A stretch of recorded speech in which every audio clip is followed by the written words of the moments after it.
Hello, Bacho.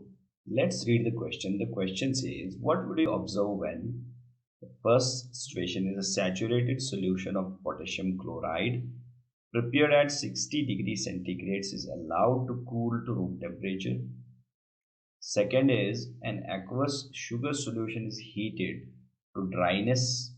And the third is a mixture of iron fillings and sulfur powder is heated strongly.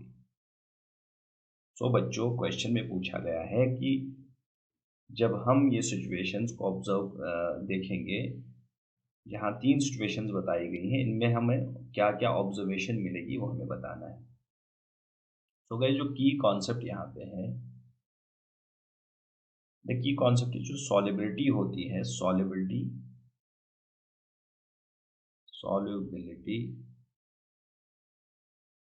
वो increase होती है, increases with increase in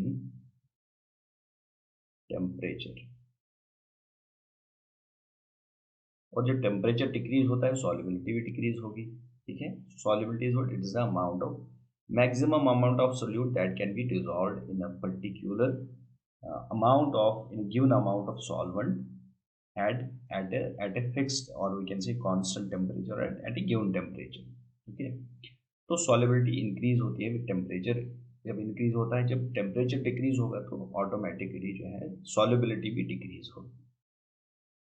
clear. अब question में जो observation, पहली observation वो इसी के अकॉर्डिंग है। So that is this one, ये एक सैचुरेटेड सॉल्यूशन है। ठीक है, सैचुरेटेड सॉल्यूशन किसे कहते हैं कि जिसमें हम फर्दर सोल्यूट अब ऐड नहीं कर सकते, उसमें फर्दर सोल्यूट उस सॉल्वेंट में डिजॉल्व नहीं होगा। ठीक है, तो ये सॉल्यूशन सैचुरेशन को पहुंचा हुआ है।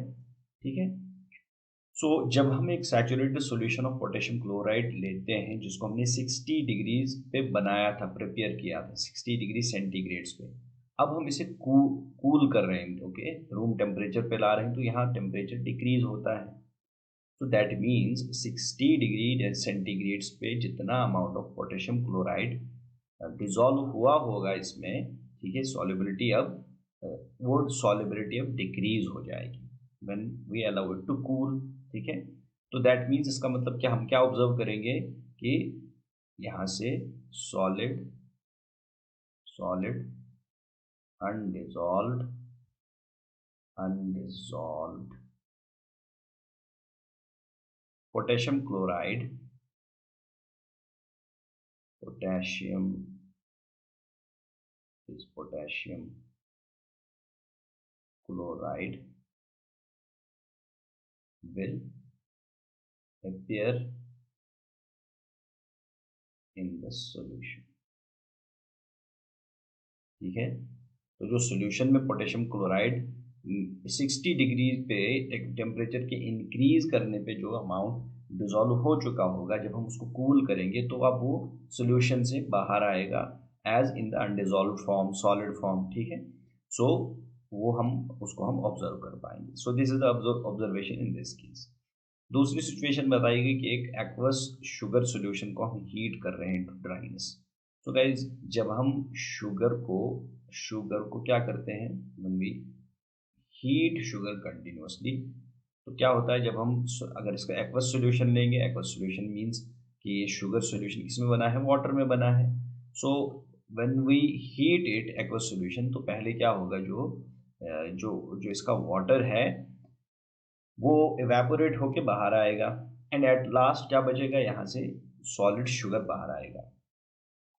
सो उसके बाद क्या होगा, जब हम हीट कंटिन्यूसली करते रहेंगे, नाउ विल ऑब्जर्व दैट जो शुगर है, शुगर विल बिकम ब्लैक।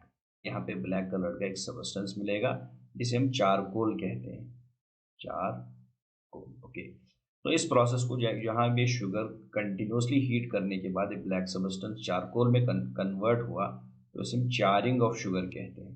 जैसे चारिंग, okay, चारिंग of sugar.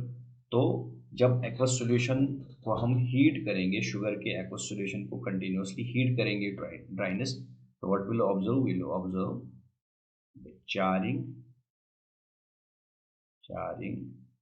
Of sugar. Okay, और तीसरी सिचुएशन जो यहाँ पे हमारे पास है, द थर्ड सिचुएशन इज कि आयरन फिलिंग्स और सल्फर पाउडर को हीट किया जाता है स्ट्रॉन्ग, ठीक है।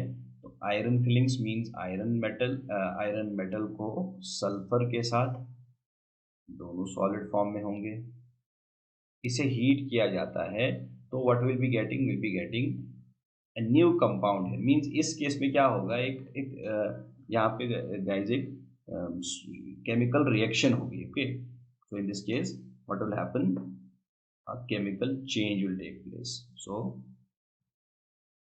we can write कि यहाँ पे आयरन सल्फाइड बनेगा, iron sulphide will be formed here, ठीक है। we'll get iron sulfide, और this is the chemical change, this is also chemical change, ठीक है। यहाँ पे भी ये केमिकल चेंज हो रहा है, charring of sugar is a chemical change, charging of sugar.